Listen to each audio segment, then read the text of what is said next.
cravings mo? Sermon on the Mount, Devo Series number 5. Blessed are those who hunger and thirst for righteousness, for they shall be satisfied. Matthew chapter 5, verse 6, ESV. As I ponder this verse, naalala ko rin yung live natin sa Hayo Tayo kagabi, nangyari nung Good Friday. May isa tayong online joiner na nagpapapray sa atin regarding sa struggle niya sa lust at na-remind ako na namatay si Jesus para tayo ay mapalaya sa kasalanan. Towards the end naman ng live natin, may isa pang online joiner na sumali at nagsishare ng screen niya na may mga malalaswang content habang nagsishare tayo ng word ni God. Makikita natin sa scenario noon na may dalawang klase ng cravings dito sa mundo, ang cravings for righteousness at cravings of the flesh. Ang mga namumuhay ayon sa hilig ng laman ay walang pinapahalagahan kundi ang mga bagay na ukol sa laman. Ngunit ang mga namumuhay ayon sa espiritu ay nagpapahalaga sa mga bagay na espiritual. Ang pagsunod sa hilig ng laman ay naghahatid sa kamatayan, ngunit ang pagsunod sa espiritu ay nagdudulot ng buhay at kapayapaan. Kaya nga, kapag sinusunod ng tao ang mga hilig ng laman, siya'y nagiging kaaway ng Diyos, sapagkat hindi niya sinusunod ang batas ng Diyos at talaga namang hindi niya kayang sundin ito.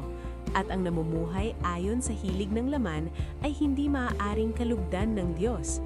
Mga taga-Roma, chapter 8, verses 5 to 8. Ang sinful nature natin bilang tao ay nagkikrave talaga ng mga bagay na makalaman. At kung patuloy nating sinusunod ang cravings ng sinful nature, pinapakita nito na tayo ay kaaway ng Diyos. On our own, hindi natin kayang labanan ang sinful cravings natin. Ito naman ang sinabi ni Pablo sa mga mananampalataya na nagsusungod at na kay Kristo na.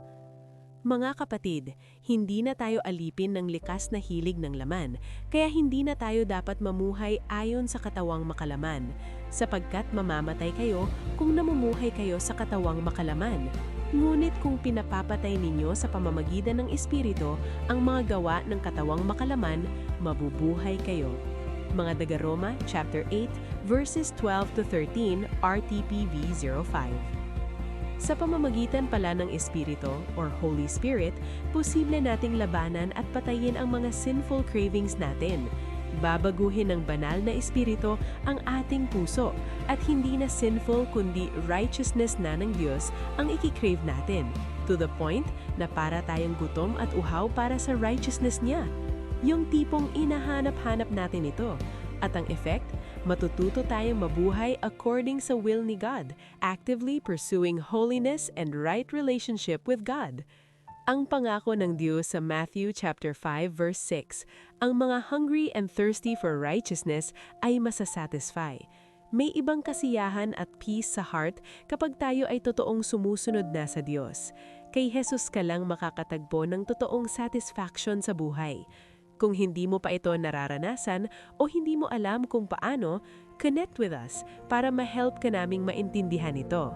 Kung na-experience mo na ito, magpatuloy ka at tulungan mo rin ang iba na makakilala kay Lord para sila rin ay maranasan ang freedom, joy, peace, at satisfaction na ino-offer ni Jesus. Reflective question: ano ang cravings mo this week? Righteousness na ba o sinful pa din? Paano mo nilalaban ang sinful cravings mo?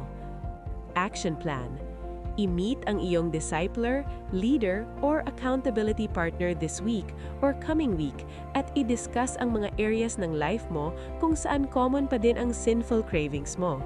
Kung wala ka pang accountability partner, discipler, or leader, connect with us at willing kaming i-help ka sa journey mo.